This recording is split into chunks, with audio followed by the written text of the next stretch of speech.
우리 시는 어제 확진자 2명이 발생해서 누적 확진자는 202명입니다. 이 중 해외 유입 사례는 29명이고 지역 감염 사례는 173명입니다. 6월 27일 지역 감염 2차 대유행이 시작된 이후에 확진자는 169명이고 이 중 85명이 입원 치료 중입니다. 현재 중증 확진자는 4분입니다. 코로나19 의심 증상이 있으면 즉시 가까운 보건소 선별진료소를 방문해 검사를 받아주십시오. 열과 기침, 가래, 근육통 등 코로나19 감염 의심 증상이 있은 분들은 망설이지 말고 즉시 가까운 보건소 선별진료소를 방문해 검사를 받아주시기 바랍니다. 우리 시는 기존 확진자와 접촉 여부나 이동 동선이 확인되지 않더라도 코로나19 감염이 의심되는 분들은 누구나 검사를 받을 수 있도록 5개 구청과 보건소에 조치하였습니다. 광주 192번 확진자는 코로나19 증상이 있음에도 일주일 이상 일상생활을 유지하면서 가족과 지인들을 만났고 이 과정에서 접촉자 8명이 확진 판정을 받았습니다. 확진자 동선을 최대한 신속하게 공개하도록 노력하겠습니다. 확진자들의 동선을 일부 실명으로 표기하지 않고 공공으로 비공개 처리하는 것에 대해 시민들의 공개 요구가 많다는 것을 잘 알고 있습니다. 중앙방역대책본부는 바이러스 전파 위험이 없는 장소나 접촉자 파악이 완료돼서 공개에 실익이 없는 동선에 대해서는 상호 등을 실명으로 공개하지 않도록 하고 있습니다. 이것은 확진자가 다녀갔다는 이유만으로 큰 피해와 고통을 받고 있는 소상공인들을 보호하기 위한 것으로 다른 지역도 마찬가지입니다. 그렇지만 지역 감염 확산에 대한 시민들의 불안과 걱정이 큰 상황이고 주요 동선의 실명 공개에 대한 요구가 높은 만큼 우리 시는 시민들이 알아야 할 동선에 대해서는 최대한 실명으로 신속하게 공개하도록 하겠습니다. 다만 소상공인과 자영업자들이 겪는 고통과 피해도 조금은 이해해 주시기 바라겠습니다. 사회적 거리두기 2단계는 평일과 주말이 따로 없습니다. 시민 개개인의 방역수칙 준수는 아무리 강조해도 지나침이 없습니다. 이번 주말에도 시민 여러분께서는 불효불급한 외출과 다중이용시설 방문, 소모임 등을 자제해 주시고 마스크 착용 등 방역수칙의 철저한 이행을 부탁드립니다. 또한 증상이 있는 분들은 즉시 선별진료소를 방문해 검사를 받고 결과가 나올 때까지는 자가격리해 주실 것을 당부드립니다. 7월 24일 2시 기준 코로나19 확진자 현황 말씀드리겠습니다. 지난 수요일 9명, 목요일 2명 추가 확진되면서 총 누적 확진자는 202명입니다. 6월 27일부터 현재까지 확진자는 169명입니다. 연령대별로는 여전히 60대 이상이 가장 높습니다.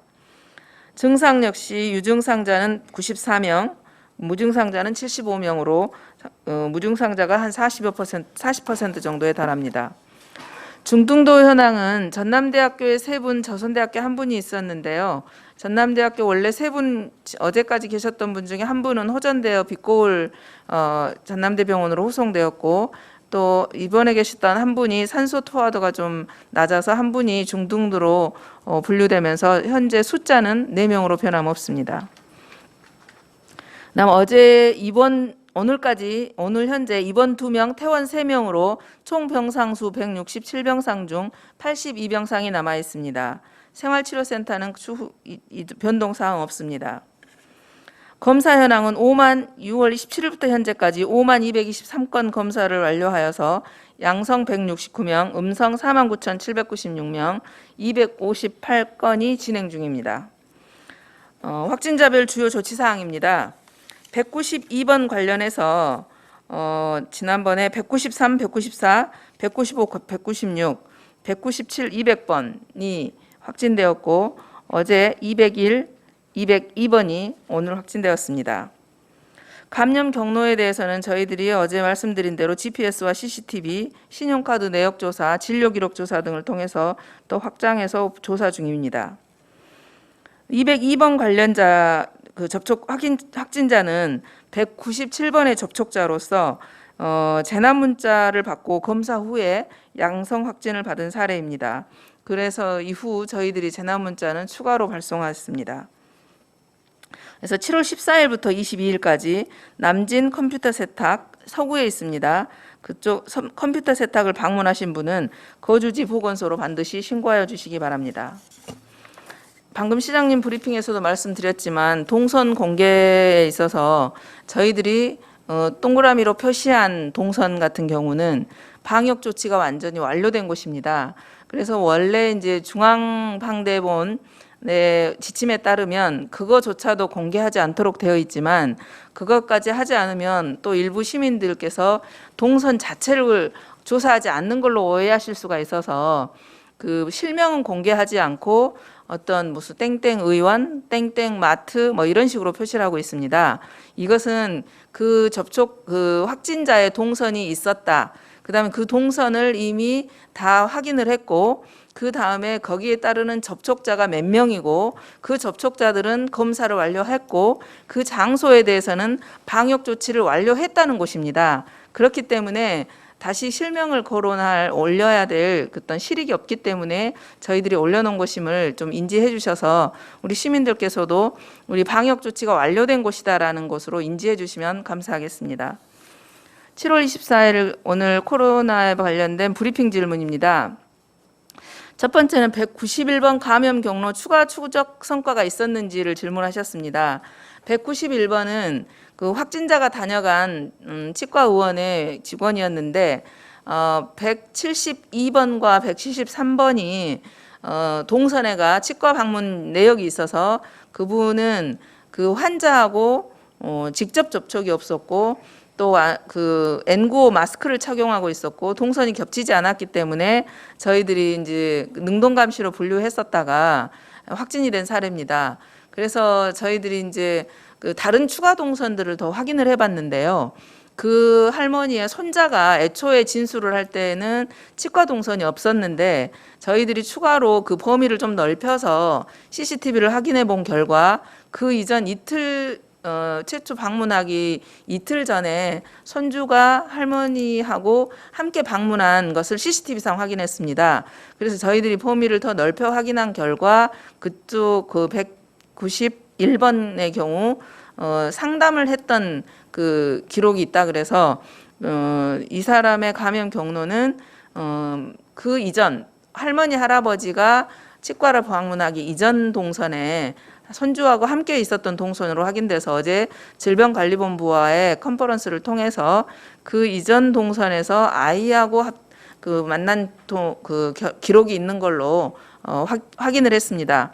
그래서 191번의 경우는 자칫 혹시 무슨 깜깜이였거나 혹시 다른 동선에서 접촉되지 않았나 하는 의심들이 좀 있었는데 그 접촉의 시간들을 확대해 본 결과 그 손녀와 접촉점이 있었다는 걸 확인했습니다. 그다음 192번 감염 경로 파악은 어느 정도 이루어졌는지를 질문하셨는데요. 192번은 지금 원래 그 이전의 동선에서는 아직 감염 경로 파악이 안 되고 있습니다. 이후에 접촉했던 분들은 주로 식당이라든지 또 집에서 식사한 내용 또 다른 곳에 대한 동선들은 어느 정도 확보가 되었는데 기존 우리 금양 오피스텔 관련된 경로라든가 여기하고 겹쳐지는 동선은 아직 확인되지 않았습니다. 좀 더 많은 자료들을 검토해서 그 이전에 혹시 접촉점이 없는지 더 확인하도록 하겠습니다. 세 번째, 사회적 거리두기 2단계를 유지하는지 조정되는지에 대해서 질문하셨습니다. 저희가 2단계에서 지난번 그 민간합동대책위원회와 논의를 하면서 2단계에서 1단계로 완화하는 기준, 그다음에 혹시 2단계에서 3단계로 강화하는 기준에 대해서 논의를 했었습니다. 그래서 2단계에서 특히 완화하는 기준에 있어서는 저희가 일주일 동안 지역 감염이 하나도 발생하지 않거나 또는 한두 명이 발생하더라도 그 지역 감염 확산의 우려가 좀 감소되었다거나 또 단계를 완화시킬 이유가 타당하다고 판단했을 경우에는 격상을 사회적 거리두기를 완화하는 걸로 기준을 마련한 바 있습니다. 그래서 이제 저희가 2단계까지는 29일로 일단 날짜는 정해놨지만 이제 며칠 남지는 않았습니다. 그렇지만 그 이전에라도 혹시 이제 민간대책위원회에서 현재는 지금 계속 확진자가 나오고 있지 않습니까? 근데 그럼에도 불구하고 혹시 뭐 완화를 해야 될 여건인지 또 이런 거에 대한 제한이 있으면 저희가 민간합동대책위원회와 논의를 할 예정입니다. 이상 마치겠습니다.